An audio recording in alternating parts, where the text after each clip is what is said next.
కాంగ్రెస్ అధికారంలోకి వచ్చి ఏడాది పూర్తయినా ఒక్క కొత్త ఉద్యోగం భర్తీ చేయలేదన్నారు కేంద్ర మంత్రి కిషన్ రెడ్డి. చర్చకు సిద్ధమంటున్న సీఎం రేవంత్ ముందు ఇచ్చిన హామీలను అమలు చేయాలని డిమాండ్ చేశారు. నిజామాబాద్ జిల్లా బోధన్లో ఎమ్మెల్సీ ఎన్నికల ప్రచారంలో పాల్గొన్నారు. నిరుద్యోగ భృతి ఎప్పుడిస్తారో చెప్పాలన్నారు. ఉపాధ్యాయులను కాంగ్రెస్ పార్టీ మోసం చేసిందన్నారు కిషన్ రెడ్డి. టీచర్స్ కాన్స్టిట్యున్సీలో భారతీయ జనతా పార్టీ మాత్రమే పోటీ చేస్తుంది. కాంగ్రెస్ పార్టీ కానీ టీఆర్ఎస్ పార్టీ కానీ పోటీ చేయడం లేదు.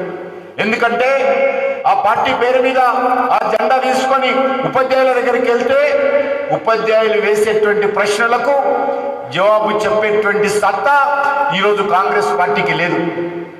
అనేక రకాల హామీలు రేవంత్ రెడ్డి నాయకత్వంలో, అదేవిధంగా రాహుల్ గాంధీ నాయకత్వంలో ఎన్నికలకు ముందు ఇవ్వడం జరిగింది.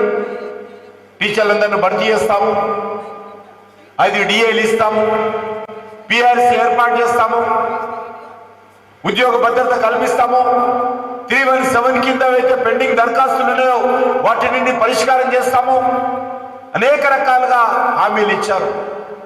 కానీ ఈ రోజు వరకు కూడా ఏ హామీ కూడా కాంగ్రెస్ పార్టీ ప్రభుత్వము హామీలను అమలు చేయలేదు. కాబట్టి ఈరోజు టీచర్ల ముందుకు వచ్చేటువంటి పరిస్థితి లేదు. అనేక రకాల విద్యారంగానికి సంబంధించిన హామీలు ఇచ్చారు. 6 గ్యారెంటీలు ఏమైపోయినా అడుగుతాను. ఈరోజు రేవంత్ రెడ్డి చెప్తున్నాడు చర్చకు సిద్ధమా అని సవాల్ చేస్తా ఉన్నాడు. అయ్యా రేవంత్ రెడ్డి, చర్చకు సిద్ధమే, కానీ నువ్వు ఇచ్చినటువంటి హామీలు ముందు అమలు చేయి. కనీసము కార్యాచరణ ప్రణాళికైనా ప్రకటించు.